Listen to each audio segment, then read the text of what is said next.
Action. Hello and welcome to The Bomb Filter, an experimental movie podcast designed with one thing in mind, to determine the worst movie ever made. We take bad movies and put them through a series of tests to help us decide just that. I'm your host, Chris Ackman. I'm joined by my fellow co-host and mad scientist, Rob Scucci, and also Bob Hasak from think_in_movie scenes on Instagram. I think I got that correct. Is that right, Bob? That's perfect. Thank you. Okay, no problem. And hey, guys, why are we doing this? To have a lively debate, I think, because Chris, you and I were texting off air, and we both kind of like Dante's Peak, despite its glaring flaws. I mean, when you think about action movies and disaster movies, they're generally campy. Like in action movies, you want to see, which we've done plenty of, you want to see a catchphrase, explosion, then like another catchphrase. And, you know, like even Terminator and Die Hard and like the Lethal Weapon movies, those are like the cream of the crop. Those are like very well received movies, but they're still corny as hell, despite being awesome. They are. So all the lesser versions, you can't really, I have trouble faulting them for trying to be those things and falling short. So that's my kind of where I stand on Dante's Peak. How you feeling about it, Bob? I was very similar feeling as I watched it. I was like, this is not as bad as I want it to be. But when I finished it, my other statement was, this was not good at all. So that that gave me the fuel I needed to take some good notes. Okay, cool. All right, awesome. Yeah, so we'll jump into some bad reviews then. All right. Kenneth Turan from the Los Angeles Times says, Dante's Peak is customary for the genre, with convincing special effects sharing screen time with standard issue characters and situations. Which is a pretty nice summary there, because I do feel like it's run-of-the-mill as far as characters go, and the plot is pretty, dialed by number. But the special effects are kind of cool. We'll get into that. Yeah. John Cruson of AV Club. As boring as the special effects are, they far outshine the stultifying plot. And then Manola Dargis from LA Weekly says, too bad that by the time the volcano shoots its wad, the movie has already died 1,000 deaths, ground to a halt by the interminable waiting for the damn thing to blow. Yeah. I mean, I don't disagree with any of that. I like the last one. That was good. Yeah, because, I mean, it is about an hour into the movie before the thing actually happens that we're waiting for. Yeah, I was watching with Stacy, and like it was at an hour and 10 or an hour and 5, and she's like, how much is left? Yeah, right. Because like nothing happened. Nothing really happened yet. Yeah, they really cram it in at the end. Yeah. You got YouTube comments? Yeah. I'll just read a couple. The first one actually made me laugh out loud. Peter H posted this a year ago, and this was just on the trailer. It looks like James Bond and Sarah Connor team up to save a town from a volcano. This movie is the ultimate definition of what an underrated movie is. It deserves better. Seriously, no punctuation on that. Yeah, of course. You'd think, I'm reading this one, and I'm going to close on it just because it's a callback to another quote. You'd think after the eruption of Mount St. Helen, all of those townsfolk would have gotten out of Dodge a lot quicker. Yeah. Right. Hard target. You need to get the hell out of Dodge and tell your girlfriend to point her titties north. Oh, yeah. Oh, that was so funny. Yeah, that was crazy. Honestly, the YouTube comments I read were so complimentary. Yeah. And I didn't know, Chris, you didn't mention Roger Ebert's review. He actually quoted the movie. His quote was, I think you remember from the movie, she says something like, it's just clearing its throat. It hasn't begun to sing. Yeah. I guess he used that quote in describing the movie. Fair. That's pretty awesome. I'm like, that's awesome. That's good on you, Roger Ebert. Yeah. Yeah, seriously. He's the best. I'm trying to stay away from him a little bit because I feel like I'm leaning on him, you know? Yeah. Yeah. All right, so that's what we got for that first section. Let's jump into test number 1, the Keystone apparatus. Okay. So basically what we do is get 7 movies so that we have an environment that the movie exists in. And let me just tell you that Dante's Peak is going to take a bit of a pounding here. But we get the environment. The critic scores on Rotten Tomatoes for all those 7 movies we average, and then we take the critic score for Dante's Peak on Rotten Tomatoes. And the difference is our score. So let's get into test number 1. the Keystone apparatus. Ladies and gentlemen, boys and girls, step up to witness my latest creation, the darn, tootin', rage-inducing, convoluted, highfalutin Keystone apparatus. You want to know if you're predator or prey? Then step this way and have your say. Wait, oh no, what's happening? Something is going terribly wrong! The Keystone apparatus. All right, cool. So Jaws 2 was actually the first one. Had to write it down because we just did the Jaws thing that we did. That's got Roy Scheider. It actually got a 61. I think I mentioned in another review. Yeah. It makes me kind of want to watch it. I've now seen 1 and 3, so I guess to complete the holy triumvirate, I need to see the second one, right? Yeah. It really isn't that bad. Okay. I'll check it out. I mean, I feel like I've seen it, but I don't have any clear memories of it, so I need to just rewatch. Close Encounters of the Third Kind with Richard Dreyfuss, funny enough. Got a 94. So I had that soundtrack on vinyl, and it's great. It's only 3 notes basically, but it's a whole hour's worth of music, and it doesn't quit. It doesn't quit. That's like Jaws 2. Yeah, not Jaws 2, but you need also Jaws. I got that. Yes. Jurassic Park with Jeff Goldblum. I just wrote him down because he's probably the biggest, right? 92%. Okay. So this is not like I said, it doesn't fare well for Dante's. No, it's heavy hitters. No. Yeah. But I did see Jaws 3D, so I was sure to jot that one down with Dennis Quaid. We know a little something about that movie. Yeah. Got an 11, so I'm trying to be a little fair. I took the average for all 3 of the Harrison Ford Indiana Jones, like the 80s movies. And the average there was 89. I took the average because they suggested all 3 to me for some reason. The Terminator was Schwarzenegger. Unfortunately, we know already that's 100. That's a perfect score, yeah. And then Gremlins with Phoebe Cates got an 85. Okay. So the average for all of that was a 76, which is huge. Okay. You guys want to make guesses on what Dante's Peak got? Why don't you go first, Bob? Oh, I'm going to have to. The people love it. I'm going to guess in the 50s, 52. Okay. Rob? I was thinking, like 43, 45. It only got a 26. Okay. All right. Perfect. It deserves a beating then. Okay. Yes. The first official score is a negative 50.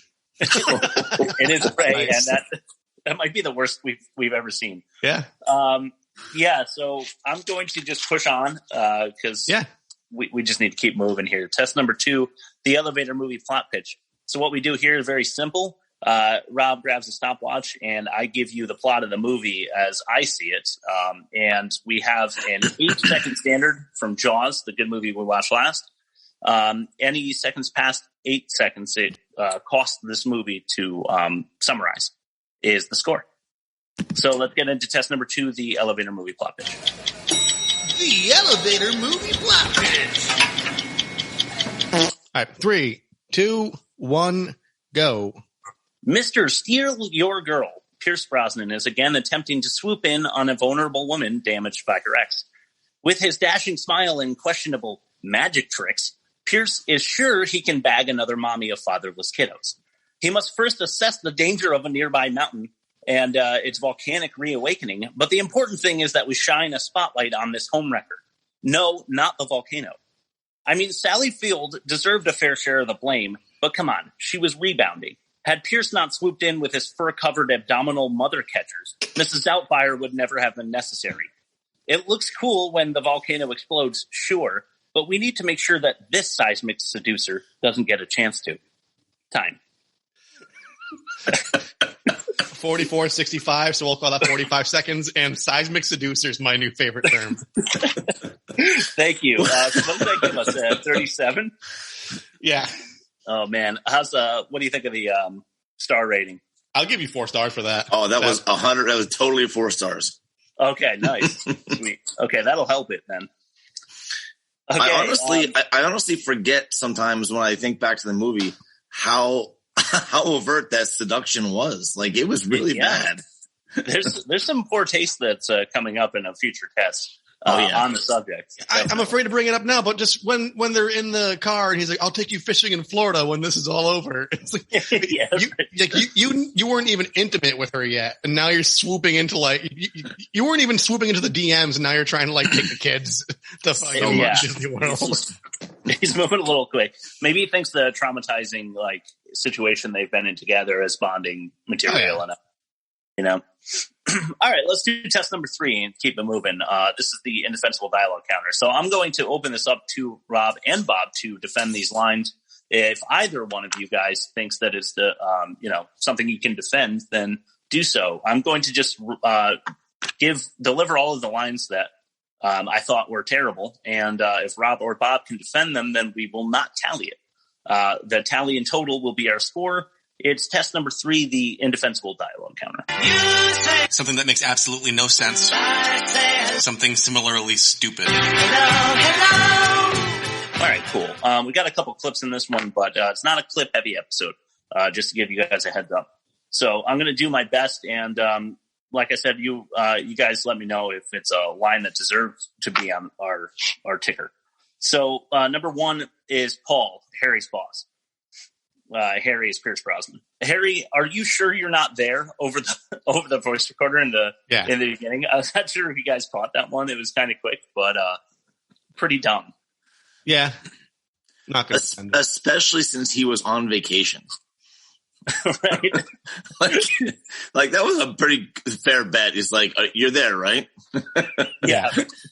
Yeah, I agree. No defense. Okay, cool. I've got 2 sort of written dialogues here. I like these.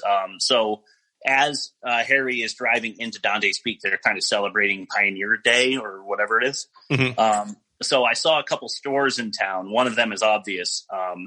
But there's 2 lines of dialogue here. One is Roy's Surf Club, mm-hmm. a shop in Dante's Peak area where there is no ocean. So I thought that was pretty strange. Yeah. And then 2, obviously Cluster's, it's Cluster's last stand, like the last name of a person, I guess. Yeah. I don't know. That's if it's a reference, I didn't get it. No, same. I saw it and I didn't get it. Okay. So that's going to be 2 and 3 then. Okay. Number 4, this one's a little bit wordy. I almost went clip with this one, but I don't think it's worthy. Harry and Rachel are talking about whether or not it's actually a situation they need to worry about. And Harry says, I do 25 to 30 of these things a year, and 98% of them are just false alarms. And then Rachel says back, and the other 2%. And Harry says, you wouldn't have to worry about moving up that best places to live list. I mean, it's not untrue. It didn't make sense though. I agree. Like I actually had to listen to that line 3 times to make sure I got what he was talking about. I'm like, I know what he means, but it didn't come out right. Yeah. Yeah. It felt a little bit like he was taking a few steps forward with his dialogue. And then there was this weird, jump sideways. Yeah. It's, we've talked about this in the past, Chris, with, it's like it was written, but they never did the table read to make it less clunky or make it not make sense. You know what I mean? Yeah, right. Exactly. It's like, I know what he meant in my head when he said it, but it was just, he's just saying, it's like, you don't have to worry about running your town anymore because there won't be one. Like, that's what he meant to say, but it didn't come out. It didn't come out well. No, it didn't. No. All right. So number 5 is going to be our first clip of the day. And this is Ruth, the grandma. Hey, Grandma. Somebody left their clothes here. Sometimes couples sneak up here for a hot dinner. And some hot nookie. Well, what do you guys think? Should I be feeling bad? Should I be feeling good? It's kind of sad. I'm stuck in the neighborhood. No. I'll take that as a no. No. No. Okay. Number 6. Those poor kids. Yeah, honestly. That grandma. I hate the grandma. We'll get into it a little bit. She's like a bitch on ice skates, dude. I don't like her. That scene also will come up again, obviously, for other reasons. Number 6 is Paul. That's the boss again. About the 2 dead people. Okay. This is the one that I had to go back over a couple times, Bob. But he says there are dozens of reasons that would account for what happened at those hot springs. Anything from a mild earthquake to a slight seismic shift. Right. So I want him to give me 10 more after that. Yeah. And he said dozens. Right. More than 12. Yeah. Right. So any defense so far through these first 6? No. Okay. Number 7, Lauren about the dominoes. That's the daughter. And she said that the dominoes looked like a squished heart, which I paused it. And Aaron and I agreed that it was just a small spiral and looked nothing like a heart. Yeah. Thought it was a pretty weird line. So it's like a Rorschach test because their dad broke their mom's heart. Is that like what they're getting at? I thought about that, but I didn't even feel, like it's such a stretch. I kind of looked away and then I heard that line. And I thought, is there something else in the scene that I'm not seeing? So, right. Maybe. So I'm with you on that one. But it doesn't translate. Like we don't know that there is. So, okay, Terry, and this is the guy that keeps kicking the equipment. He says, best looking mayor I've ever seen. And the other volcanologist says, she's got my vote twice. That's fraud. I wrote that down actually. That's how bad it was. Yeah. That's voter fraud. That's funny. Number 9. This is Terry again. For the $450,000 we put into this thing, it ought to be able to stand up on its head, split the atom, and fart the Star Spangled Banner. Yeah, I wrote that one down too. Yeah, pretty rough. Rob, you like that one or what? This is what I'm talking about. Where that's the catchphrase. That's the.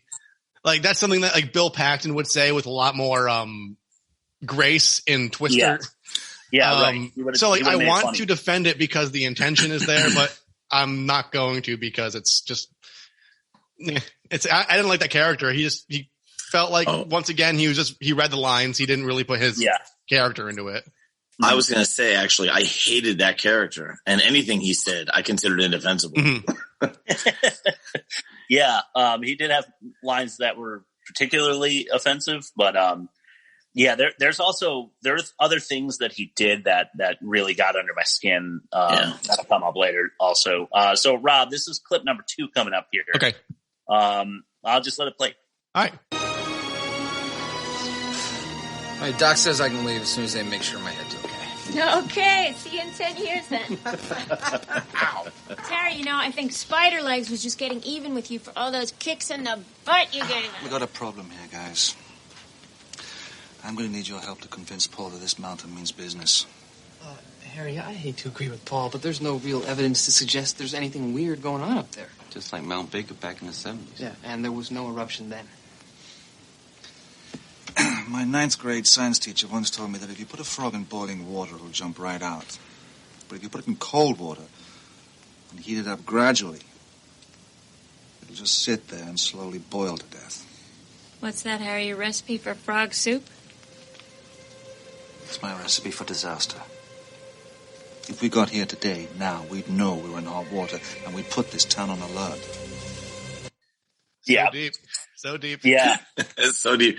That was one of the few scenes I rewound to make sure I heard that right. I'm like, wait, where did she get that from?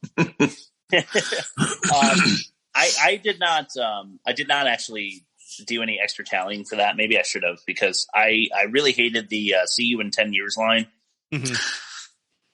I hated the frog soup line. And then no one would actually you would feel the cheese emanating from your lips as you deliver "It's my recipe for disaster" line. Yeah, so I don't think someone like Harry would deliver that line. I really don't. No, it's awful all around.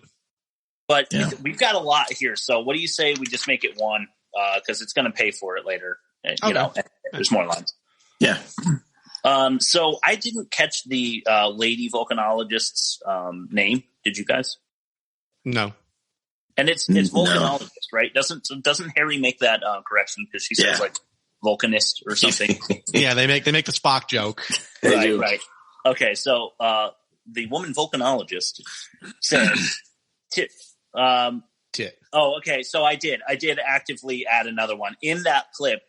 She says, Terry, you know, I think the spider legs was just getting even with you for all the kicks in the butt you gave it. And then 13, all the way through 13, it's what's that, Harry, your recipe for frog soup? And then 13 is it's my recipe for disaster. So I'm just going to move to 14. I did punish it. I did punish it for all the fights. Right. Okay, Graham to Lauren, that's the son to the daughter, right? He says, hey, if you're scared, you can have my crystal.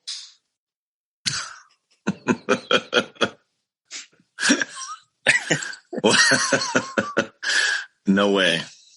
Yeah, okay. No, I was laughing my ass off later in the movie when like they're trying to drive through the lava and the brother's like, he's like, you could have my crystal. And like, I just imagine her just like tossing it into the lava, like going, and she's like, I didn't do shit. Okay. Here's the boy again. Graham this time to Harry, Dr. Dalton. I just want you guys to keep in mind that a mine is a one-way tunnel, right? Mm-hmm. He says to Harry, what if you get lost?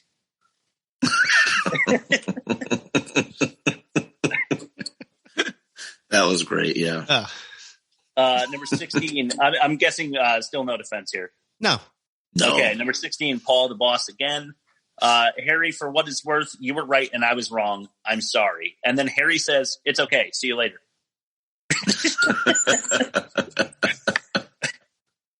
Oh, I missed that. Yeah, it was so like oddly abrupt, you know? Like, yeah. You would expect him to be like, I understand your position. You made the call you thought was best and you stuck to it. You're on him, whatever. But he's like, okay, see you later. The only defense I could think of was he kind of knew they didn't have time to mess around with any of that. Okay. And just said it's all right. So I don't know. Yeah. You want to defend it? One thing, the see you later, because he's like, I know you're probably going to certain death at this point, but see you later is kind of like me saying like, hey, we'll get out of this like really quickly. Like, okay, alluding to the fact that we might escape this. I think that's what they're trying to do. I think we defend it then, because that's two like reasons why it's not that bad. Right? All right, so 17 right here, and this is the last one I've got. Okay. And we did mention this already, but Harry says, have you ever been deep sea fishing? The kids say no. He says, good, neither have I. So when we get out of here, and we will get out of here, what do you say we go down to Florida? We get ourselves a boat. We stock up with all the nicest, yummiest things, and we go out there and we catch ourselves a big, old, fat fish.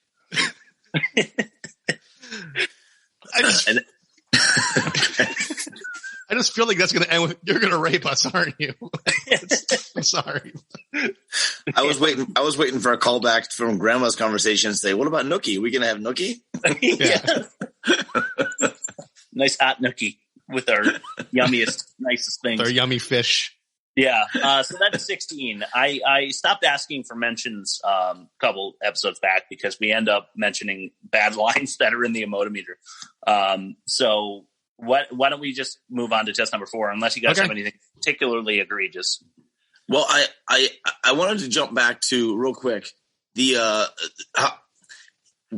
Pierce Brosnan says, you're okay. She's going to be okay. It's okay. She's to everybody about every situation. Like no matter how awful a person is hurt or how definitely deadly something's going to be, he says it about 1,000 times. Oh, it's okay. It's okay. Everyone's going to be okay. Yeah, that's right.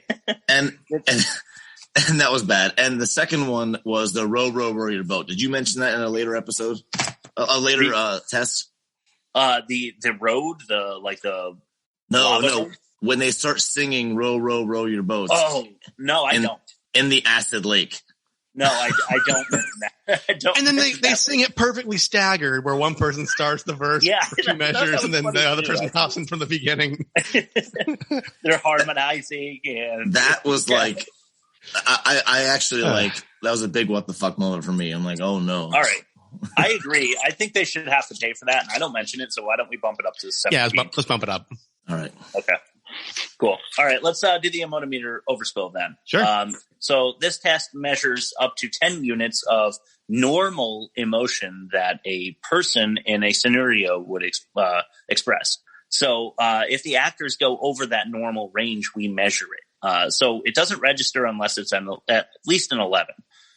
So the scores typically don't go much past, like 27. That's usually the high point. And I want to mention, before we get into the test, that catastrophic movies allow for a much wider range, I think, than the emotive meter. So this one's not going to be particularly overacted, in my opinion, because, if I was right next to a mountain that exploded, my range of 10 would probably be more of a range of 20, when you see something traumatic in the sense that you've never seen it before, like your brain doesn't know how to process that shit. So right.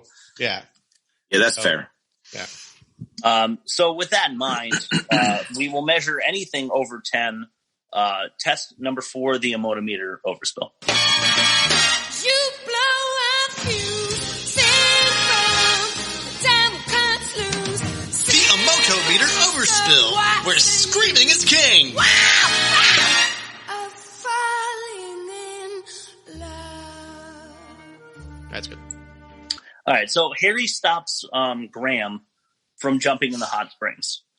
He didn't go too far over, but he did go, Graham, no. No. Like, it was like a good 15 notes there. So I plugged that into the meter and got back a 14. Okay. Do you guys feel like that's about right? Because I want to make sure that I, like I said, for disaster movies, I tried to adjust properly. Yeah. No, I like that because that wasn't fair. that wasn't, as Rob said, that wasn't like something you'd never seen before. That was just a regular, Yeah, right. Okay, cool. So the young volcanologist, that's the guy who's very excited about coffee, right? Didn't get his name either, but Lorelai Gilmore. What is it? I said Lorelai Gilmore from the Gilmore Girls. Because she goes, coffee. And I know that. Yes. Never mind. Oh, okay. Well, that's exactly the line I'm about to quote. Paul, and he and Paul are trying to work on that robot with the camera, and the camera points to Rachel Wando pulling up with coffee, and he says, coffee time, cappuccino, Java, coffee. He's shaking his head back and forth and like jumping up and down, and it came like a 16. Yeah. I love how that's a higher score than watching GamGam jump into the acid lake. Yeah. Well, go ahead, Bob. No, I was just going to say that it makes sense it's a higher score because I definitely like recoiled more at that line than I did at the other one. Yeah, for sure. And I wanted to say also that he hadn't had any caffeine yet. So where's he getting all this energy from? What's he going to be like after his double espresso or geology, I guess. Number 3 is our third clip. Okay. All right, here we go. What? Oh, look. All right, hang on a second, okay? Paul, the son of a bitch pilot wants to renegotiate his rate. Just give him whatever he wants. Yeah, so I thought that the guy, the volcanologist who said he votes twice, really, with facial expressions and stuff went over the top there. So I plug it in and it came back a 17, which is just one more than that 16. Okay. But Paul also does the hand through the hair and then delivers the line, just give him whatever he wants. But there's major plot holes here too that I'm going to bring up later. Okay. So let's move on to number 4. Old man Greg was the guy that ran the Cluster's Last Stand motel. Yeah. He comes storming into where the team is and he says, when's the mountain going to blow? I saw it on TV. I just put a sign up. And then they escort him out of there. That came back at 16. Okay. I thought it might even come out higher than that, but yeah, he was going for it. That guy was going. Number 5, the Harry Dalton saved the dog super smile and nod. Oh, God. Did you catch that cheesing moment? Yeah. Oh, man. There's no dialogue there, but holy crap. That was like one of those Vaseline on the teeth smiles for a beauty pageant. Yeah. It's came back at 15. It's hard to plug those in, too. That took me a couple minutes of dialing. Yeah. To program that one in. Number 6, I like this one. The helicopter cable from the pilot who renegotiated his rate, right? Sleazy guy. The cable's coming down, and Paul is watching through the camera on Spider Legs, and Harry's reaching for the cable. It's like right next to his hand, and Paul goes, "Get it, get it, get it! Oh, way to go, Harry!" Right, and then Harry goes, "Got it. We're going home," and then like flip Harry. That came back at 16. Okay. You would be happy, definitely. But the "we're going home" line is another one of those like super tropey, just hard to deliver. Bad writing. I've got 2 more here for the emotometer. And then I'll ask you guys for mentions, because I really had a hard time pulling out really good ones. But Harry screaming at the falling rocks in the tunnel. Rachel! Ah, shit! Rachel! Came back in 18. And then lastly, and this is the best, I think, Harry to Ruth as she's being quickly devoured by the acid in the lake while absolutely struggling to get onto the shore. He goes, "Hurry, Ruth, get out." That came back at 19. Okay. It was the highest one, but I just love that he was telling her to get out of the lake water. Okay. That whole scene was just out of control. It really was. It was. Do you guys want to mention any other moments where you saw any overacting going on? Well, I have one. It might have been underacting or just bad acting. And I feel bad because it's a kid. And usually I give the kids all the credit. But it was the very end when the boy says, "Are we still going to go fishing?" And he says, "Yes." And the little girl goes, just very flatly goes, "That's great." Yeah. I laughed my ass off when I heard that. I'm like, is she smiling? Yeah. Maybe she doesn't want to go. I mean, what kid wants to go deep sea fishing? I know. She was like, "Oh, damn. I've done it. That's the most boring shit I've ever done in my life." Really? Oh, yeah. Man. I bet. It's just long periods of wishing that something would like bite the rod. Right? So. Yep. Not a kid's delight, I don't think. All right, let's and to that point, Bob, before we move on to the ASHI Championship, I thought that Linda Hamilton actually did a little underacting, so to speak, as well. Like when Ruth dies, the kids have like a tear, and she has a tear, right? And it's kind of one of those moments where you would be bawling your eyes out, I think. But maybe they're so dehydrated that they don't have any tears. Well, she didn't really like her that much. Yeah. It wasn't her mother. That's true. Like that tear was making appearances so her kids know she's not a total fucking sociopath because she splashes dead. Yeah. All right. Sort of defended there then. Let's move on to the full-on ASHI Championship of the week. Okay. Ladies and gentlemen, let's get ready to ASHI! Welcome, ladies and gentlemen, boys and girls, and friends from volcanic locations to ASHI Arena. Introducing first your challenger, standing at 6'1" and weighing in at a slimy 185 pounds from Portland, Oregon, Dr. Harry Dalton. And now from parts unknown, standing at 6 feet and weighing in at 182 pounds, your interim champion, Pick Van Cleef. And there's the bell. Pick is struggling to detach from the cable he's suspended from. The helicopter pilot brought him here for $15,000 in cold cash. Harry sprinting to the chopper and uses his seismic understanding to gain major height on a leap to tackle Pick. They tumble to the ground and Harry tosses volcanic ash into the eyes of Van Cleef. Harry now pulling an acid-soaked shirt from his backpack as Pick gathers himself. Harry wrapping his wrist with the shirt, but Van Cleef has had his feelings hurt. That's not a good thing, as he pulls a shotgun from his duffel bag. Harry now steadies himself for a swing, but at Van Cleef, he strikes, but kablamo! The shotgun fires right through Harry's chest. Harry looking vulnerable, he may have a hole in his heart. This might be the right time to swoop in and hit on him. But alas, another blast from Van Cleef, and Harry is headless. Too bad. Pick Van Cleef struggled a bit early, but comes away with the victory. He has cemented himself as full-on ASHI champion. Congratulations, Pick. Back to Rob, Bob, and Chris at the pod. Nice. Yeah, that's about how you would expect it to go. I mean, an assassin versus a volcanologist, right? Yeah, and hitting on people is definitely one of his signature moves. Right. Oh yeah, for sure. Hey, let's throw it to your ad read, Rob. Sure. We got. Today's episode of The Bomb Filter is brought to you by Rob's Property Management. Is your vinyl flooring peeling up at the seam in the middle of the living room for the fourth time? Well, that's because Rob's Property Management rolled out the vinyl flooring in the wrong direction when they renovated. So the seam between the pieces of flooring is located right in the middle of the highest traffic area of the apartment instead of going along the wall down the hallway. Don't worry, though. We'll get some dude to come in with a caulking gun, a heat gun, and one rubber glove to fix it up. Oops. Was there excess caulk? Don't worry. The maintenance guy will just take off his COVID mask and use that to wipe the floor down. It's fine.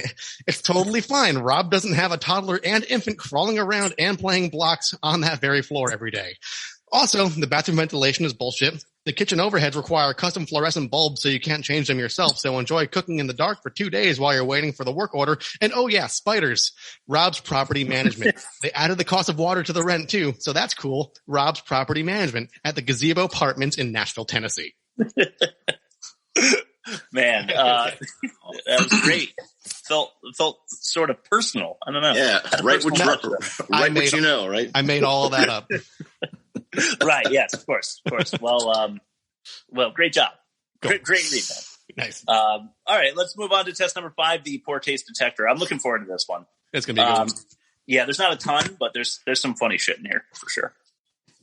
Okay, so the poor taste detector, before I get into it, is the moment that we take all of the poor taste scenarios in the movie and tally them. We are talking about racism, sexism, stuff like that. So let's just do test number 5, the poor taste detector. Oh my God, you can't say that. 2021.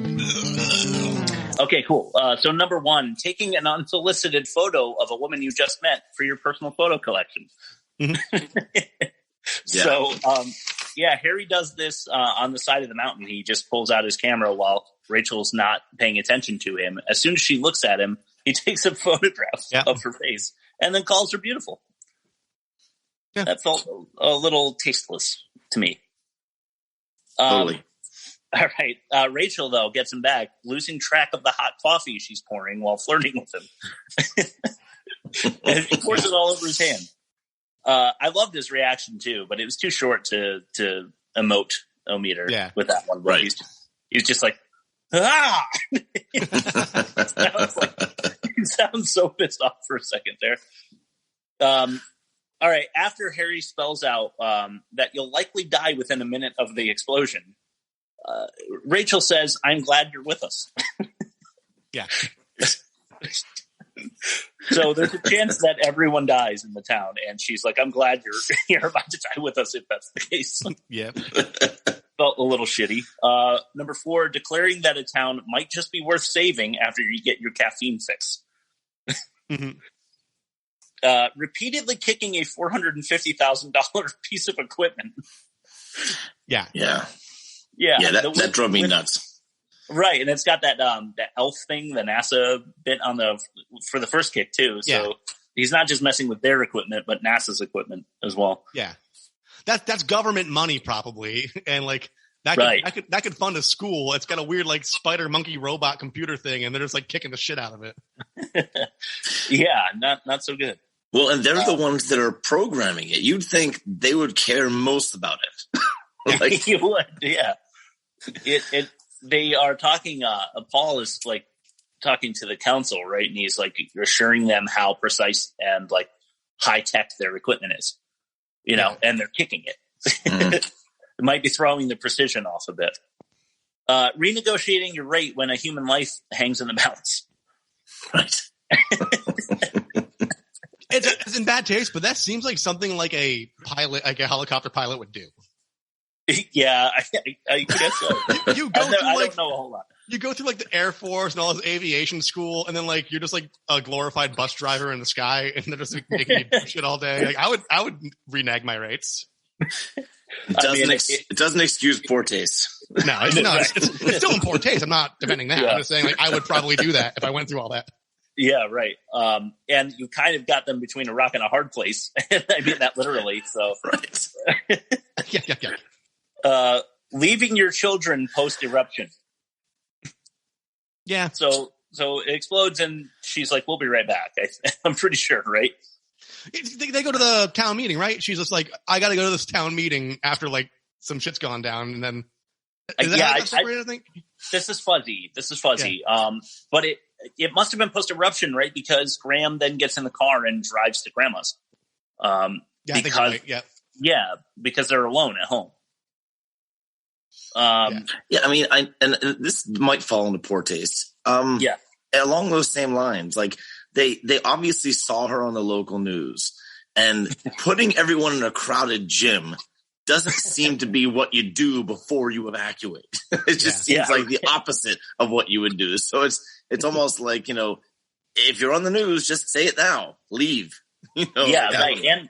And they have the officer driving around, like making the announcement through the streets. So I'm inclined to agree with you. I'm going to add one to the tally there. Okay, number 8. Dr. Pied Piper leading unequipped cars to certain death in the river.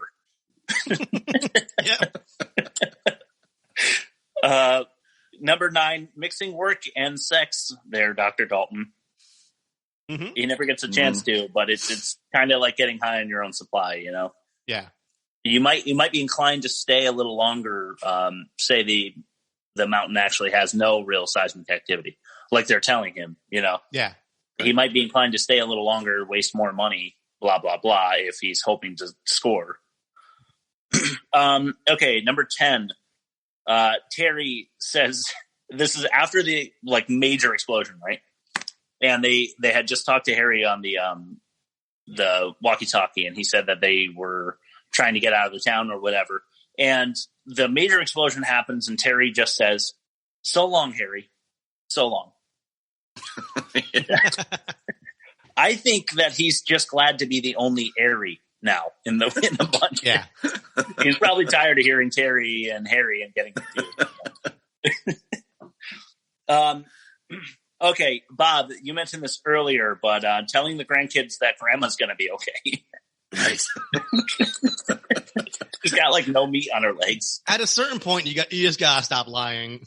I know. She's gonna be okay, guys. Yeah, she'll be fine. It just pulls her top half out of the leg. Her meat's just dragging behind them. Grandma stubbornly refusing to leave the mountain. I also wrote as bad, poor taste. Mm-hmm. You guys got any more mentions? That was 12, but I'm giving it to Bob that packing people in like sardines in the gym is also in poor taste. So that's 13. Rob, you got anything? Just trying to slide in as a father figure, at every opportunity.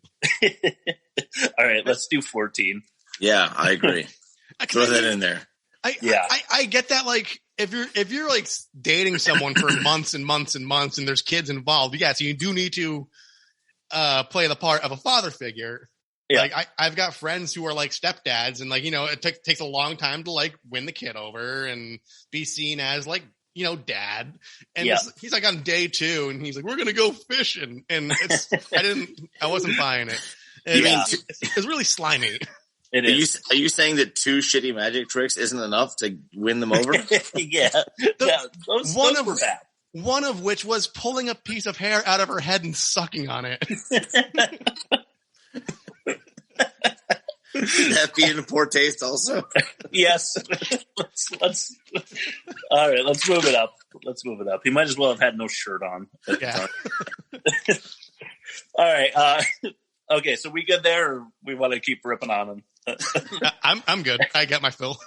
All right, cool. I forgot to mention something in dialogue, and it's so funny to me. Maybe it's not worth mentioning. Maybe you can edit it out, Rob, if you want to. I'm gonna leave it in. There was at the beginning when he was first meeting her. It was something like, why didn't you get married or whatever? Yeah. And he goes, I travel a lot. And so he says, Colombia, Guatemala, Philippines. And then he pauses. He's like, Mexico, New Zealand, New Guinea. And it's almost comically over-listing places you've been to.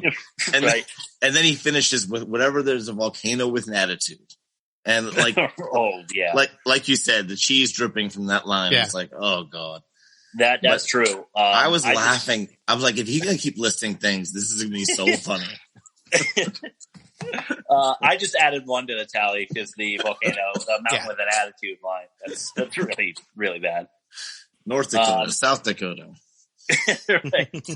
And we're going to Washington. Yeah. All right. Test number 6, counting for entropy. If you caught the pun there, there's trope in entropy. We are counting the cliches and tropes. Same way we did with the poor taste detector. So every trope or cliche that comes up, we list for our score. Test number 6, accounting for entropy. Obvious tropes. Brought to you by, oh, he's right behind me, isn't he? We're gonna need a bigger boat, and well, fuck me sideways and call me Senator Blimpy.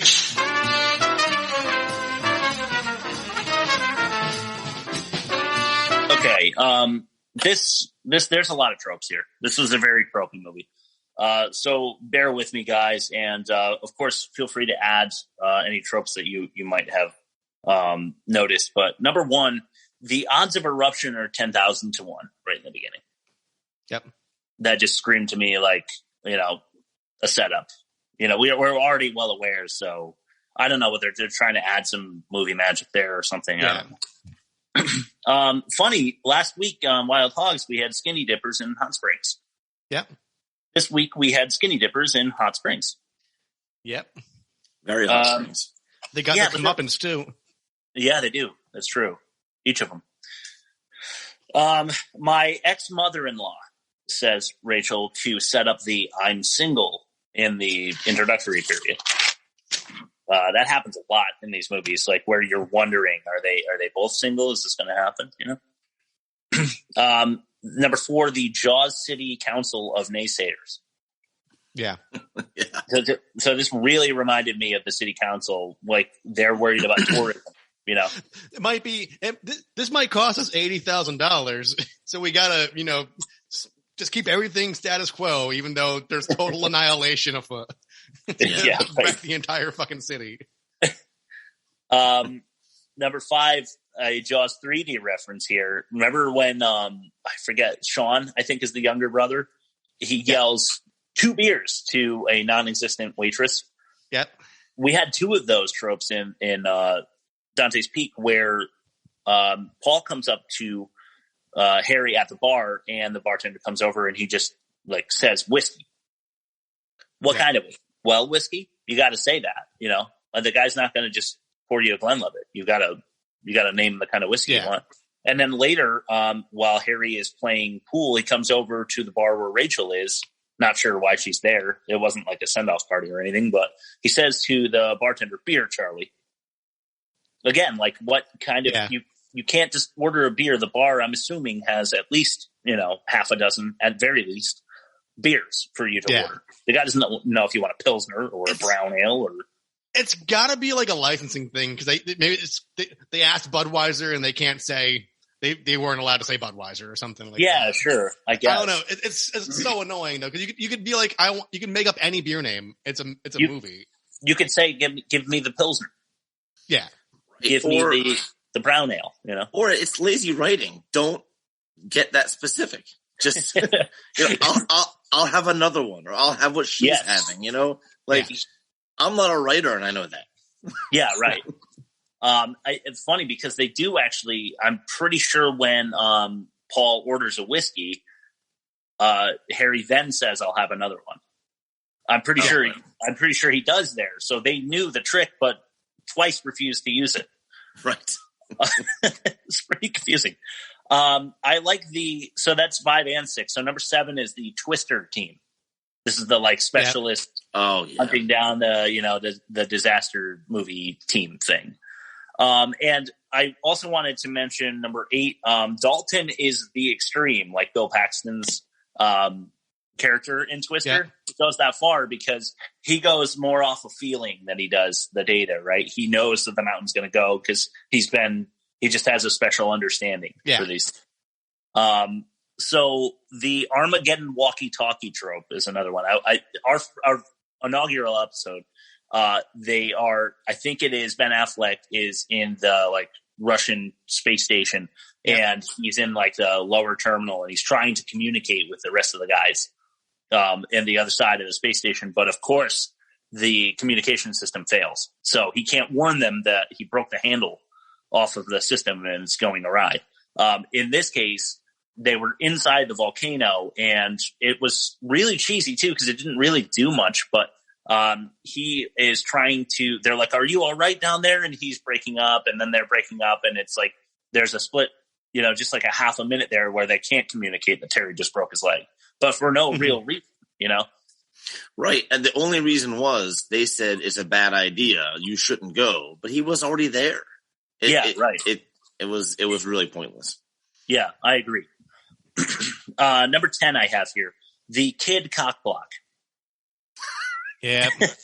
I think it's supposed to be funny, right? I mean, it's like, oh man, they were just about to get some hot nookie, and then Lauren ruins the whole thing coming down the stairs. I've never been so happy to hear a kid interrupt sex in my life. Yeah, seriously. Yeah. It's like riding a bike. Once you get on, you know how to get off or whatever. Oh God. I don't think that I just made that up, but that was better than his line, I think. All right. So, number 11, the mayor on the news, which you said, Bob, but, it's a good thing everyone watches the news. The local news. I mean, I don't watch my local news. Do you? At 2:32 in the afternoon, when as you should be watching it, Yeah, right.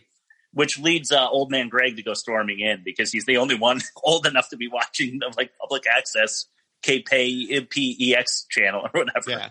Yeah. Number 12, kid driving.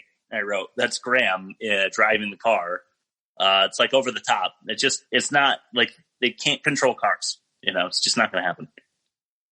It pissed me off because he was driving pretty damn good and couldn't figure out the wipers. It's like you know how to use the machine clearly, but you don't know you flip this thing 7/16 of 1 inch and it makes it do that. Right. Yeah. It does. It almost feels like a product of instinct at this point for humans too. Yeah. Like he has no point of reference for what he can see, but he knows he can't see because of the ash. He's like, normally I can see fine, but the ash is killing my blind spot or some shit, Yeah, taking high speed turns up the hill. All right, the gas station explosion. Yeah. It's just in every fucking movie, man. Number 14, the helicopter, of course, nearly hits Dalton and Wanda. The timing of that. The fucking timing. Oh, timing. The engine's going to suck up all the ashes and then it's going to crash, and they run out of the meeting and no way. Yeah.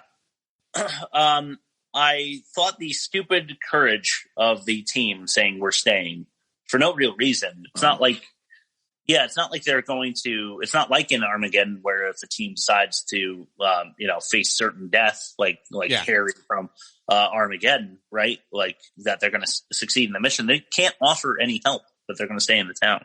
Yeah. I didn't understand it, but it was for the bolstering warmth of the team standing by their man, Yeah. Number 16, Grandma's awakening. When she says, my son should never have left you and I should have come off the mountain, blah, blah, blah. You knew that was coming.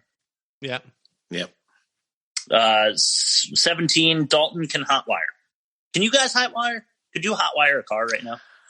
No. No way. Why is it that every character, when need arises, can hotwire a car? I don't understand. And quickly. Yeah, no problem. He's a geologist. All right. A volcanist, You're right. Number 18, Ruffy conveniently on a rock pile in the lava. Mm-hmm. This is the scene where Dr. Dalton has the really cheap smile, but of course they come across the dog who's waiting roadside. Yeah. Next to lava, not sprinting down the mountain. And lastly, the one I have here is 19. The greedy pilot, the council member, and the company man all die in the helicopter crash. Yeah. Of course they do.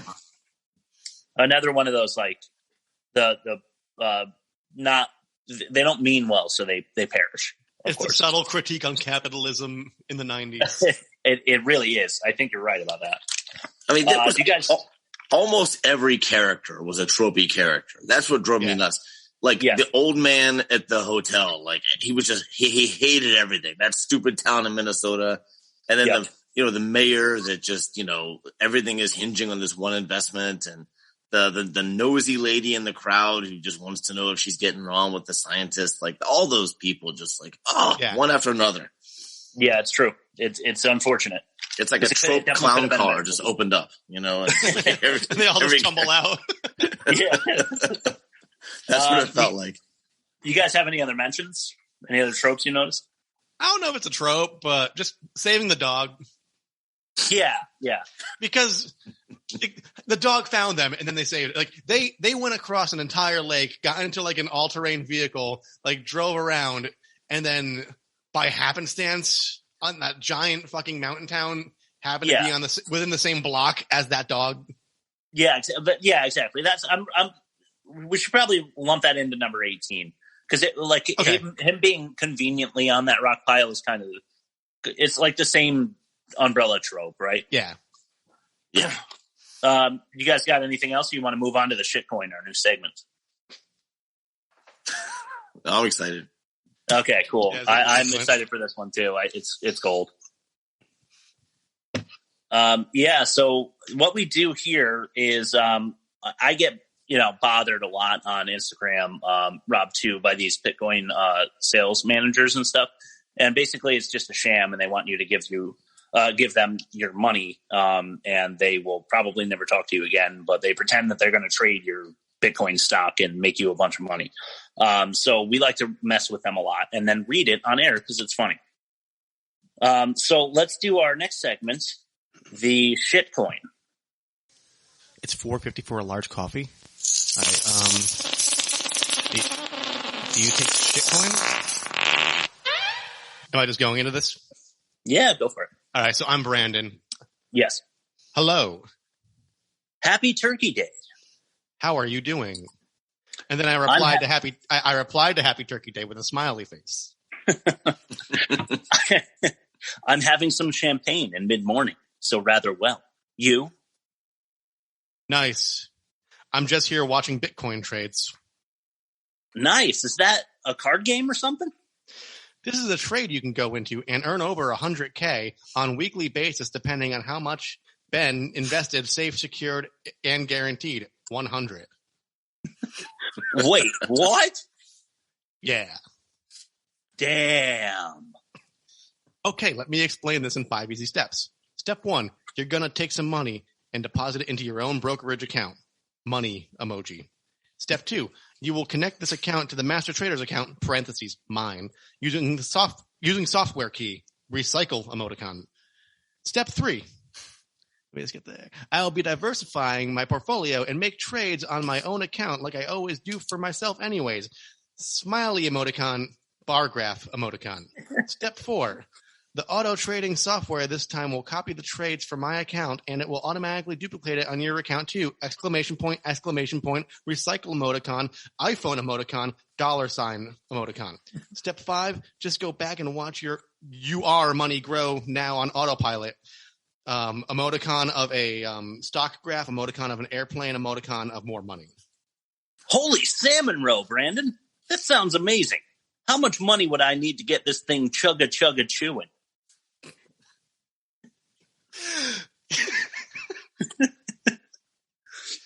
Here are possible earnings weekly. 300 equals $3,000, 500 equals $5,000, 800 equals $8,000, 1,000 equals $10,000, 1,500 equals $15,000, 2,000 equals $20,000, 2,500 equals $25,000, 3,000 equals $30,000, $3,500 equals $35,000, 4,000 equals $40,000, $4,500 equals $45,000, 5,000 equals $50,000, 5,500 equals $55,000, 6,000 equals $60,000, 10,000 equals $100,000, $25,000 equals $250,000, $30,000 equals $300,000. So multiples of 10, Chris. How much can you afford to start up with?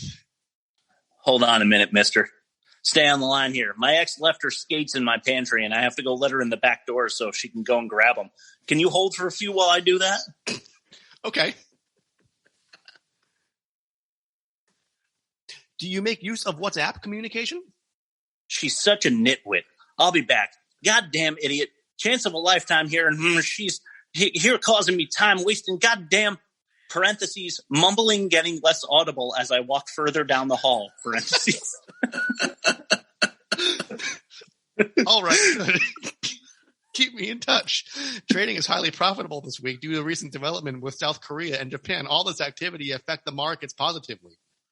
In parentheses, loud clank in the distance. In parentheses, heavy footsteps returning, verbal complaints become audible again. Fucking dumb shit. Sorry about that. Okay, I'm wondering how risky this is. How likely am I to get a good return on my investment? No risk involved because you're having access to your live trading account to know how it grows daily. You take some certain risk to be successful in life. You might think there's a risk if so, dude, consider life itself is a risk. I have been in your shoe and I ask same questions. So count on me and I will never lead you bad. All that's required of you is register in the company link and get it funded with your investment while I do the trading for you. It's 100. Safe and secured. Sorry, it's my goddamn ex beeping out there in the effing driveway. I can't imagine what she wants now. Let me address this she-heathen while I think this over. I'm very interested in making some extra cash. I'm just getting so dang heated over here. You got an ex that drives you crazy? Anyway, none of my business. I'll be right back. In parentheses, pounding feet sprinting down the hallway. Door rips open with a whoosh and slam to follow. All right, I'll be waiting. Do you make use of WhatsApp communication? In parentheses, screaming voices in the distance. Question mark. In parentheses, siren becomes clear from next road over. I gotta go. She called the godmother and popo on me, the bitch. She deserves what she got. I'll be back to chat in 3 to 5, 2 if I'm on best behavior. All right. Thumbs up emoticon. Keep in touch.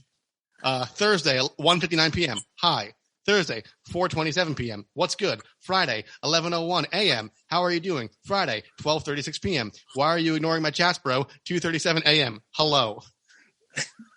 End scene. Very good. I don't think he realizes that I'm in jail at this point. Man, I love doing that. Okay, cool. Let's get back to the serious stuff. We got one more test before we get into the illogical inconsistent.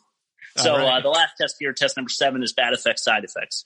So we have a grading scale. Bob's not too happy with it because I used Total Recall as the second best score.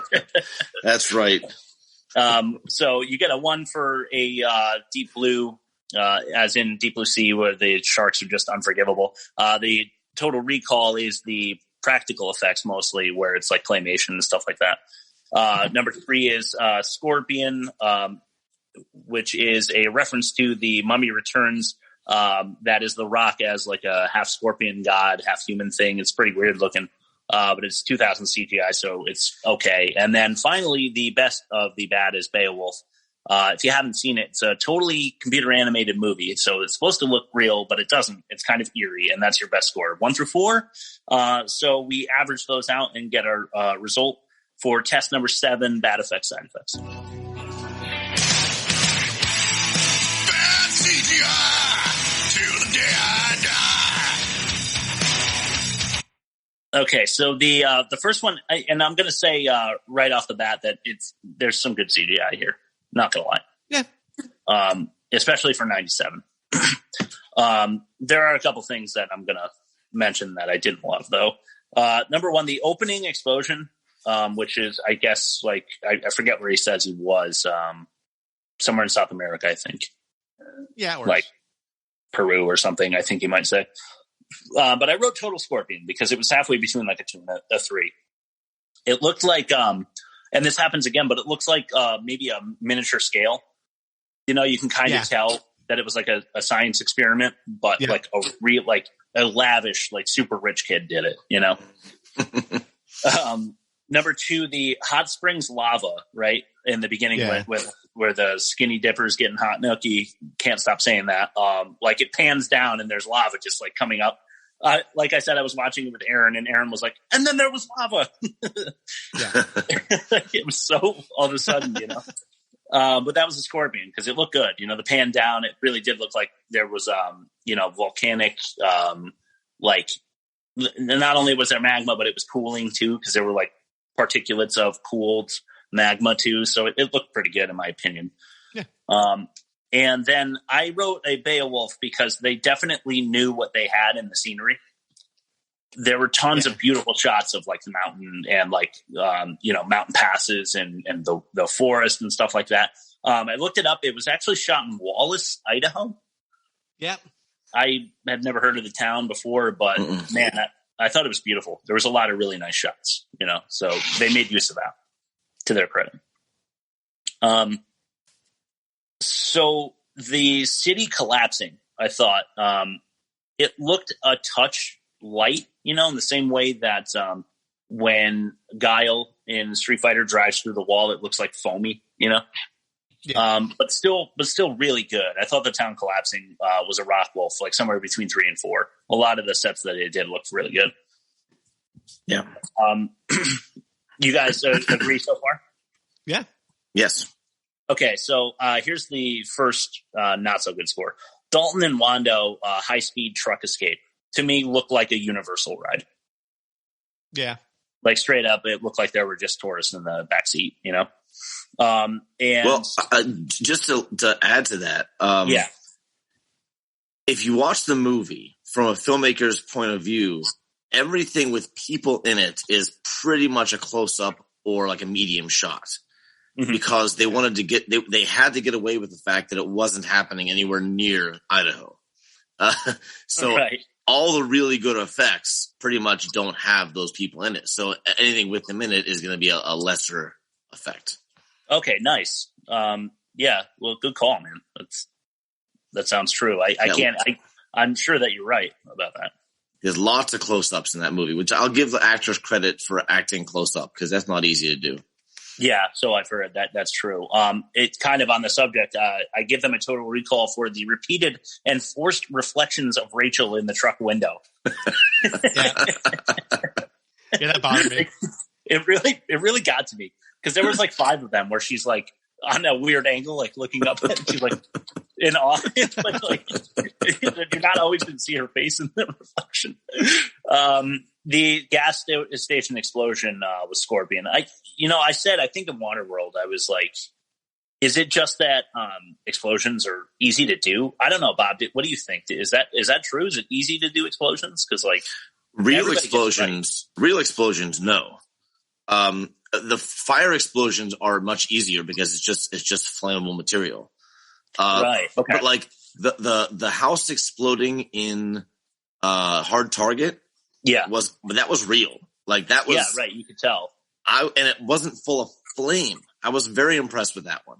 Like that was the best effect in that movie, I thought. Yeah, I think we gave it credit for that house exploding. Yeah. It did good. The Bangkok Dangerous house exploding looked pretty good to me too. Yeah. But I think so. I think you just shed light on something for me. The gas station explosion, like you said, is just like plumes of like fiery, like mushroom cloud almost.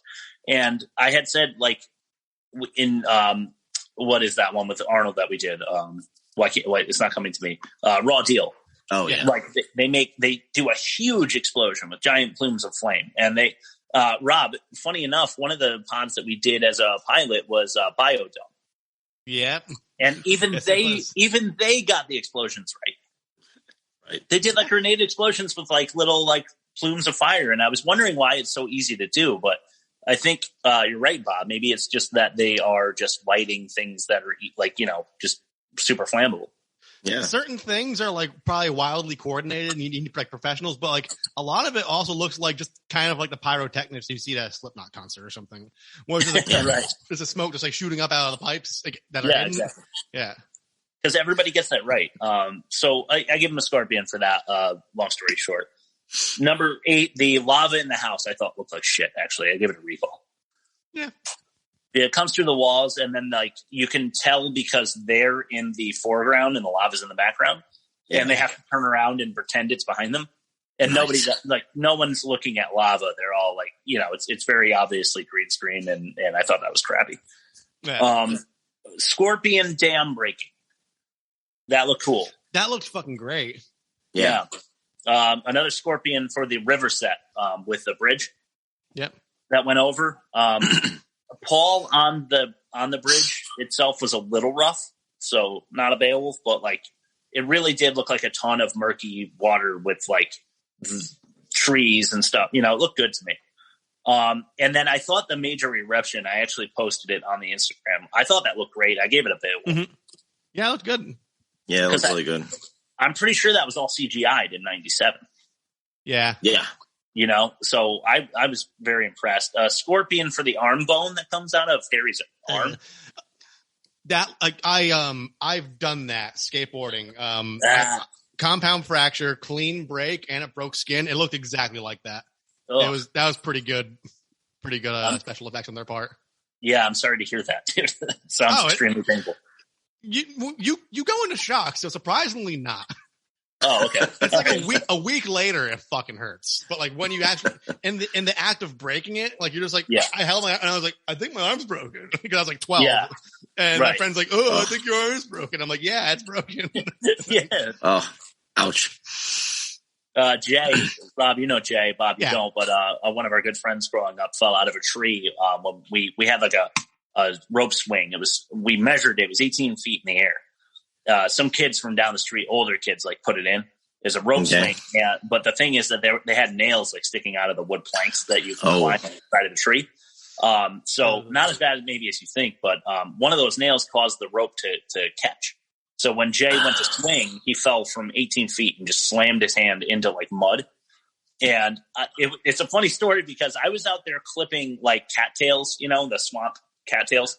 And I thought that I was going to make a maze, and we thought with the swing and the maze, we were going to start charging our friends like $10 to come into like our little like amusement park, you know? But I hear Jay like, you know, kind of let out a yell. And, so I came running out of the forest with my hedge clippers and like goggles on, you know, and, Jay pulls his arm out of the ground, and he's covered in mud, but you can tell his wrist goes this way and then back. His hand is where it belongs. So he didn't have it break the skin, Rob, but yeah, he definitely didn't have the reaction that you would expect. Like he wasn't screaming in agony. He was probably in shock also. You're like, I know this hurts. I know this is really bad, but like I'm remaining eerily calm. Yeah, right. So we were lucky to have my cousin Sean visiting from North Carolina, and he drove us to the hospital in his van. But if he wasn't there, we wouldn't, you know, everybody else was at work. So we were pretty much screwed. Jay said later he kind of, you know, felt a lot of pain and stuff like that. But for the time, it was crazy. He was just like, I think my arm's broken. And I was like, I came out of the cattails like, yeah, right. You'd be bawling your eyes out, you know? But it was purple and covered in mud and went in like 3 different directions. And I was like, all right, that's definitely broken. Yeah. So shout out Jay. Good job, you know, trooping through that one. The last one I have is another scorpion. So really good job by them. But the claustrophobic collapsing of rocks in the truck made me kind of feel, you know, uncomfortable. So I thought they did a pretty good job there too. I'm claustrophobic. Okay. And like we only have like a queen size bed. We want to upgrade to a king when we get a bigger place because we don't want to have to move a fucking bed or whatever. Yeah. And like with Atticus being sick, like Stacey would put him in the bed with us. So like I'd be on one side, Atticus would be in the middle, Stacey would be on the other side, and we installed like a hospital style like guardrail on my side of the bed. Yeah. Okay. So he doesn't fucking roll off right in the middle of the night. And honestly, like sleeping is like, it's like, I just been like sitting up in bed like bug eye going like, this is hell. This is a fucking nightmare. I can only imagine being in a fucking car with like the roof. No, I can't either. That's what I've got. You guys want to mention any other CGI moments?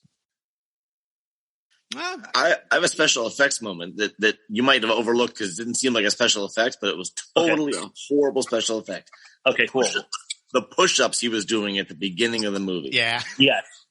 He was doing these push-ups that weren't real push-ups, first of all, but it was obvious they were cutting like his body at a certain angle because there was somebody behind him lifting him up and down. Oh, no kidding. It was so poorly done because there's no way you can his arm, you could see his arm muscles weren't tensing up. He wasn't actually holding his body up. Yeah. So I thought it was funny. there's so many things they could have done, and they chose that. So I thought, give them hell for that one. Okay. All right. So, I mean, you want to I'm going to write that down for our records, the bad push-up. But I'm not sure with that being the 14th one that it's going to affect the result too much. Yeah, I wouldn't. I just wanted to mention how funny I thought that was, and how, like, at first I'm like, those aren't real push-ups. Then I'm like, wait a minute, there's someone behind him. There's no way, because they wouldn't show him his whole body until he was collapsing on the ground. Yeah, right. I'm like, that's so I'm definitely going to play that back because it's on HBO and I've got the app on my phone. So tonight, I'm going to have a sip of whiskey or something and check that out. And I think this is in sound effects. Cool. Did you both catch the Wilhelm scream? Yes. I have that in another section. Okay. Oh, okay. Right? Yeah. Yes. Yeah. That will come up. I mean, I was so excited. It's crazy how people continually use. There's another one that's like in All Real Monsters, the cartoon show from back in the day. I'm sure you remember, Rob. But that was a great fucking show. But yeah, but they used a couple of those, and it might have even been that scream, Bob. They Wilhelm, you said? Yeah. Okay, that's cool. That's good to know. I'm glad to put a name to that because I do mention it. So that'll come up again because I won't see it coming, and I'll just read it and be like, "Oh shit, we talked about this already." Rob, isn't there a metal band named A Wilhelm Scream? Maybe not. Probably. I know Will Haven. There is. I would imagine so. I'm not like too deep in the trenches with all like the metal stuff, but that sounds like a familiar. I'm trying to think back in my day, but Wilhelm Scream came from an old jungle movie where a guy got pulled underwater by like an alligator, and he made that sound. And he literally made that sound. And they've reused that sound in Star Wars, for God's sakes. Like wow. It was in at least 2 of the Star Wars movies, at least maybe all of them. Mm-hmm. I feel like the Sarlacc pit is one of the scenes. That's one of them. Yeah. Yeah. Okay. Cool. That's good to know. I'm glad to put a name to that. Well, I want to open this up for you guys to give us any illogical inconsistencies. I wasn't sure, Bob, if you made it yourself a list, or Rob, if there's anything you wanted to mention before I get into mine. I guess the acid lake that could dissolve metal, that dissolve the whole motor of the boat. Like, I would imagine like she wouldn't have any skin left after being submerged.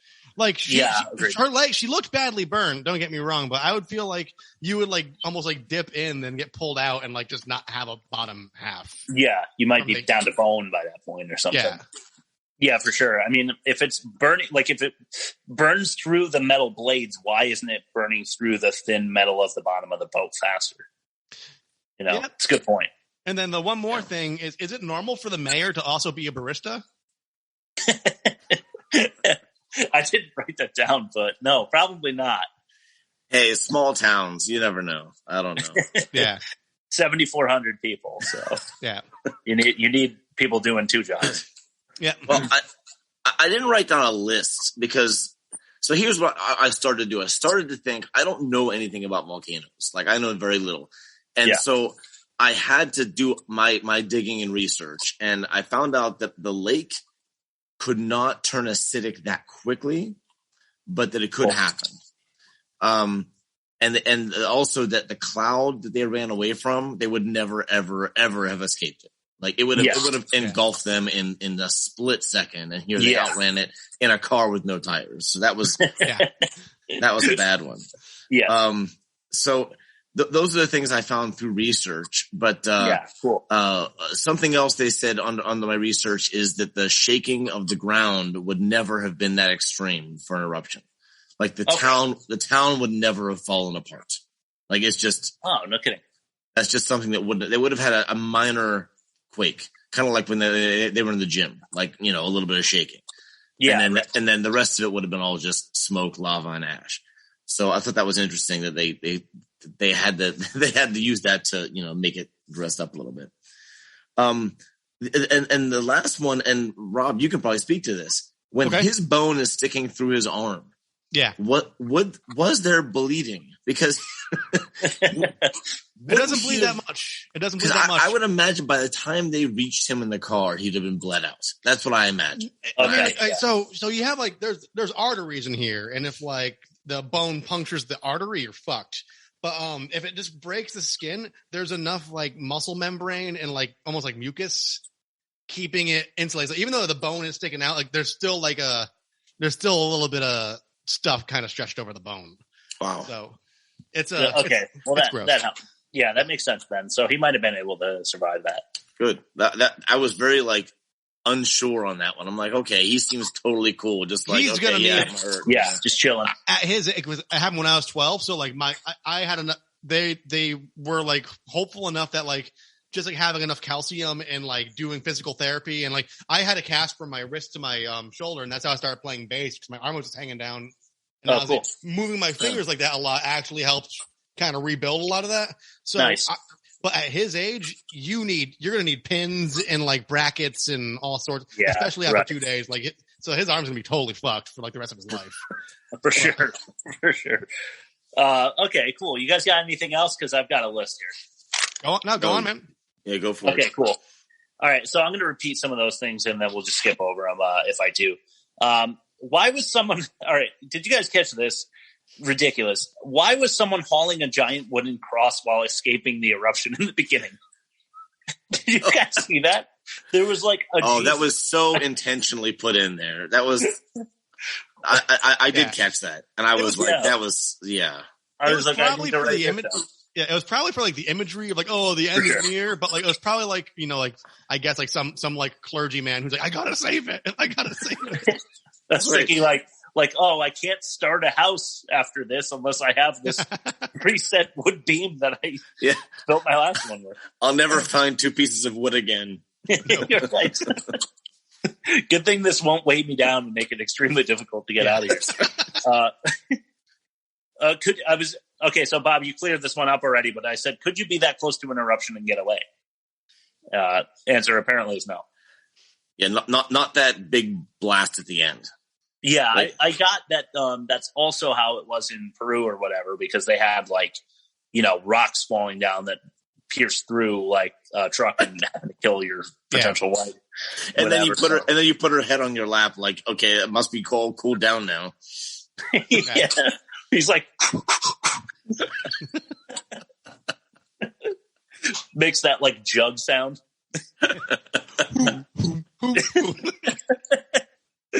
All right. Dr. Harry Dalton can't see out of his window due to the rain, the muck, the ash, what have you. So he wipes the inside of the window. Yeah. What is that going to do for you? Well, let me get a little bit of condensation on the window here out of the way. That's like trying to defrost your window by putting your heated seats on.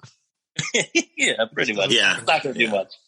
I take issue with Money Magazine handing out awards to the number 2 town of the population under 20,000. How far do they go? How many, are they handing out awards to under 30, under 50, under 100, under, where does it end? If you don't want children in the abandoned mine, put more between them in the mine than a flap. Yeah. I mean, when she arrives, the kids are like in the mine and they come out and it's like seriously like just like a blanket or something over the mine. How did the squirrels die exactly? I missed that, I think they just fell. I think there was enough gases coming off the lake, and they were in the trees, and they were breathing in the gases, and they dropped or something. Okay, yeah, because like their backs were like eaten by, I don't know, it was like, it just was. I was questioning it because it came through the back, and there were like maggots in their back and stuff. And I was like, what exactly happened to these squirrels? I'm confused. I'm still not sure, but yeah. Yeah. Do hot spring skinny dippers normally leave without their clothes? Because Grandma Ruth was acting like that's normal. She's like, oh, the hot nookie, whatever. But then, the daughter had pointed out that the clothes were still there. Yeah. Like, do they get up out of the hot springs, hop back into the truck and drive away with their clothes still hanging over the sign? I thought it was weird that he gave him 2 weeks suspension for calling a town meeting. Yeah. That seemed like you're rushing into it a little. Dalton eating bar nuts was really funny to me because he was putting them in his fist and then shooting them into the back of his throat. Is this supposed to look like a tough guy move or something? Like I'm pissed, so I'm going to hurl them into my mouth. Yeah. Well, going back to the town hall, this is just at the end of the town hall, mistaken meeting. He said, "Oh, we're gonna have a lot of damage control." I'm like, 4 people are here. I said, and no one seems to be good at communicating in this town, so I don't think a lot of damage control. Right? Who do you not trust? I was very bothered by it. Like the mayor, and I guess that goes back to tropes. And this is me being sensitive, but the bald guy just being completely helpless as a mayor, like I can't do anything in this town if we lose this one investor. So it was he just that guy is always just like the, even in Ghostbusters, it's like, what am I gonna do? Just get on the TV and tell people, all that kind of stuff. Yeah. Right. He of course is the sleazy, I want the money guy, right? Yeah, exactly. How did they get the spider? How did they get spider legs down the rocky decline? I don't know because they're up there without a vehicle, right? There's a separate scene where they bring the helicopter to measure this. They hire the helicopter pilot to measure the seismic activity, but that's not the same scene as spider legs going into the volcano. So I was wondering, did they carry it up the mountain because there's nothing there? And I know for sure that it wasn't a helicopter because they had to call him in a case of emergency. So he wasn't, on duty, ready to bring it back. So they had to, right. So I have no idea how they got it up there. And I don't think it's possible to have gotten it up there. Like you can't drive a truck, but they would have had to use that helicopter to get it there. It's the only way. And he wasn't ready to bring it back. He was called in a state of emergency and panic. Yeah. So they didn't get it up there, which is horseshit. Harry and Terry on the same team. Can he be a little more creative? Yeah. I love how Dalton walks Wando back to her car, which is for some reason parked on the other side of a bridge. So they have that romantic scene on the bridge, but why did she park like a mile away from the bar? Yeah. Yeah. And another thing, this just pissed me off on a personal level, but if your shop is closed, turn off your neons. Yeah. Because you're giving people license to walk in, and you've got your kids in the house, and the panic sets in, and everyone flees the city, and all of a sudden they go from 7,400 people to like 30,000. Yeah, it's a town of nobody, but there's a million cars crashing into each other on the highway. No way that Graham can reach the pedals. Yeah, he's like no way. He's like 4'10", 4'8". Yeah, maybe. Yeah. The line by a guy to Paul where he's like, he's getting 15,000 cold cash was just the setup line to make the helicopter pilot seem sleazier, Yeah. Right. No way that, why did the guy know that? Was he there, standing next to the negotiation as it happened during the interruption? Just to eavesdrop? Better disaster movies don't have any, there's no warmth felt for the people that die. In other words, the good people die, the bad people die. Everyone dies because it's a disaster movie. Yeah. But this felt like they were trying to make you dislike the people that were dying and like the people that were surviving. Exactly. I didn't like that. I thought that was cheap. Yeah, it's like they're getting their comeuppance, right? Yeah. Exactly. They are just feet away from lava, and no one is even sweating. That was one. That was a big one for me because I was watching with Stacey. I was like, dude, they gotta be sweating. There's lava fucking everywhere. There's steam coming out of every fucking orifice of the forest. How are they not even dabbing a handkerchief? Yeah. I have no idea. Harry is rowing the boat through acid with a wrapped shirt, and his wrist is clearly exposed. Look what it did to Ruth. I wrote, and he's just paddling through it with a shirt. Ruth says, I get to stay on my mountain, and then immediately stops breathing. It was so abrupt. And what did she what did she die from that suddenly? Because it wasn't like a heart attack, right? Because that would have happened initially. Yeah. So that just got under my skin a little. Where is all the extra water coming from? I mean, I'm sure there's some way to explain it, but the dam breaking and like the bridge collapsing, is that because there's lava like pushing water from? I just didn't get it. And Bob, here is where I wrote Paul's preset scream. I didn't know it was called the Wilhelm, but I did write it here.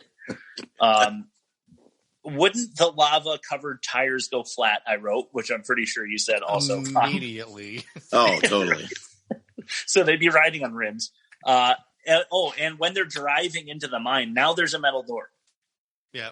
The entrance now has a metal door that's like chained shut. So how did the kid like that? There's some magic going on there. One more point about the lava and the tires. Yeah. The tires are spinning lava up into the undercarriage of the car the entire time. But acid water will melt undercarriages, but yes, lava, literal magma, will not. That's right. Turn on Elf before driving into the mine. I'm thinking it just takes a click, then you're covered. Is it? I mean, is he worried about battery life? Or I think it didn't dawn on him to use it until. I think he had a plan for it, but didn't know what the plan was, and then he got like down there and was like, "Oh shit, the elf!" Yeah, right. They wrapped up his arm before they got him out of the truck. It was such a claustrophobic scenario. There was no room for someone to climb in to wrap his arm. So did he like stick his arm out the window, or did he wrap it up himself? I'm not sure how they did that with no space in there, because as they pull him out, he's all gauzed up and wrapped. So they popped his bone back into place and wrapped his arm in the truck somehow. And then lastly, all the rocks between the truck and Wando are gone when they pull the truck out somehow. Yeah. I mean, they were like a quarter mile apart and there was collapsing rocks everywhere, and they pulled the truck out and that pulls all the rocks out. Like, there's just no way. That's what I've got. Rob, you want to do your movie review?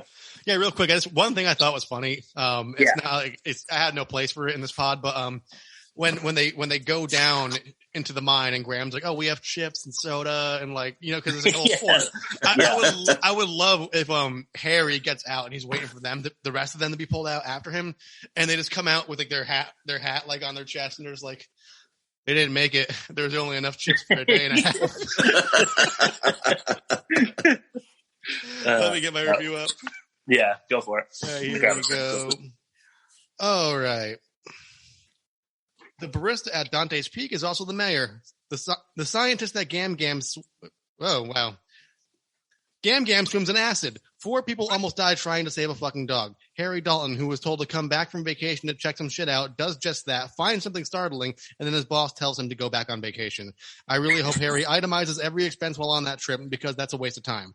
And then, out of nowhere, he tells Linda Hamilton's kids that he's going to take them fishing when all this is over. They didn't even hook up yet, and now he's promising a trip to Florida like he's their surrogate dad. What the fuck? Lava looked cool. I like the small town vibe. I liked this movie as a kid, and I still kind of like it despite how silly it could be. All right. Nice. It did deserve, to wrap it up with a little positivity, because it really is not the worst movie ever, as I'm sure we'll see. You guys ready for some bad credit names? This was a whopper of a week. I actually wrote some down. I was so happy with some of these. Okay, so if I don't say them, you want to say yours? Yeah, go ahead. Okay, because I've got them from 1 through 21. Wow. Okay. It starts slow, but 1, Calvin Ketchup, just sounds like a Pokemon character or something to me. 2, Cliff Fleming, sounds like you're spitting over the side of the cliff. David Hardburger. Boyley. It's one name. Boyle. Boyley. Russ Buckins. Okay. Jack Kilgore.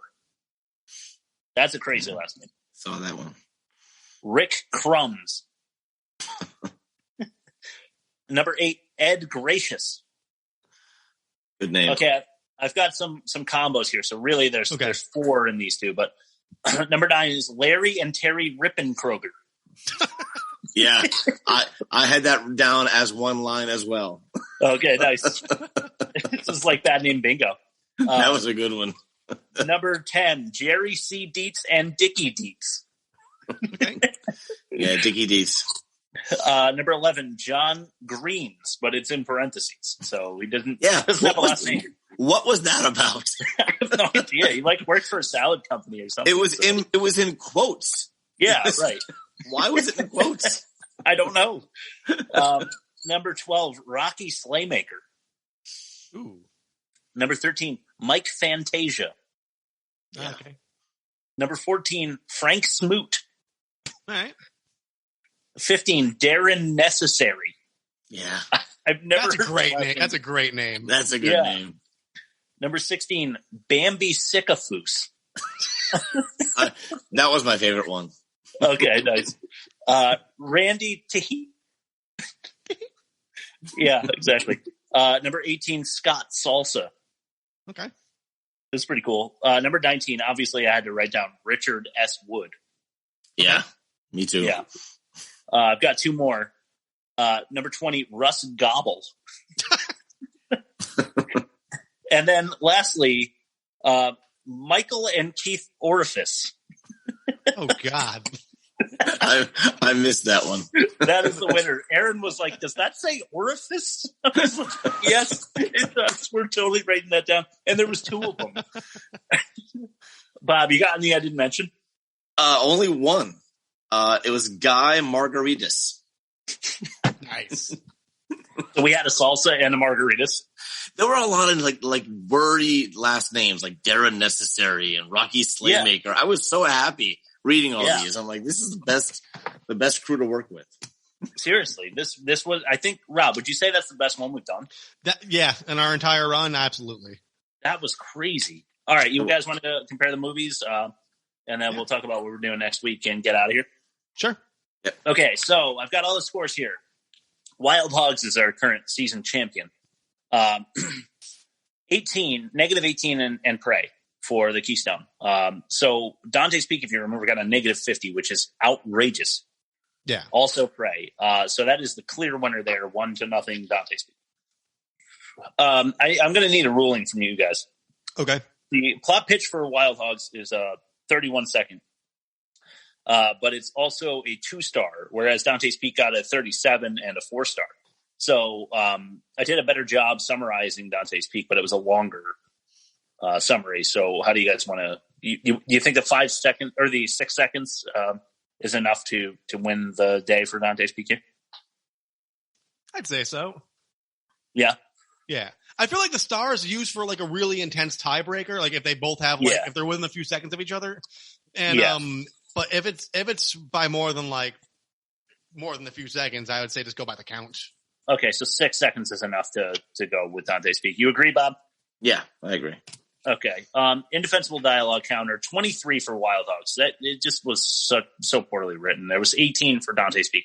Okay. So 1 for Wild Hogs, and it's starting to fight back now. The emotometer, 26. I think it was Travolta, right? Yeah, ride, Sally, ride. Yeah, right. Yeah. And only a 19 from Dante's Peak. So, not too bad.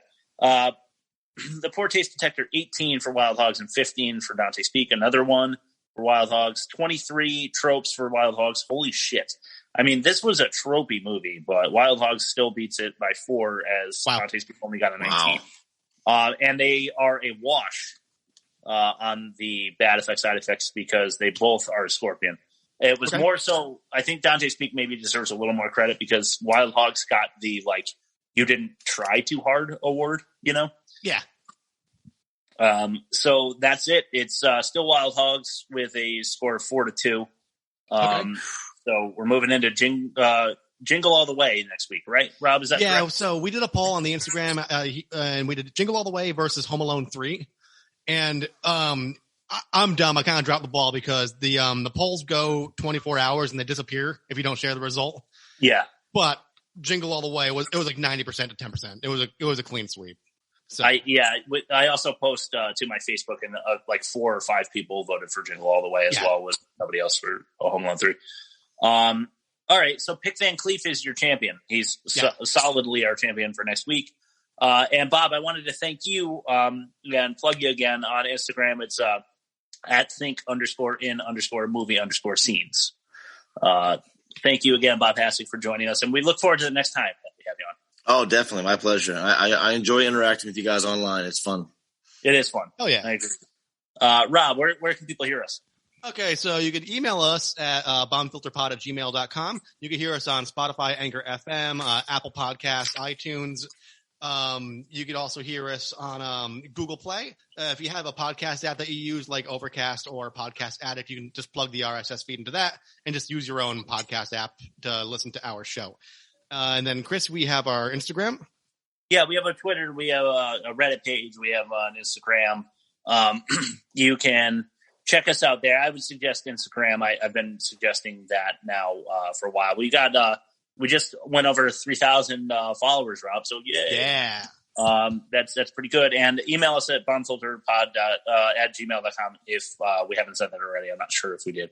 But yeah, check us out on Instagram. We're constantly posting on there. So I just want to say thank you again, and we'll see you next week. See you later, Turtle Man. Is that the quote from the movie?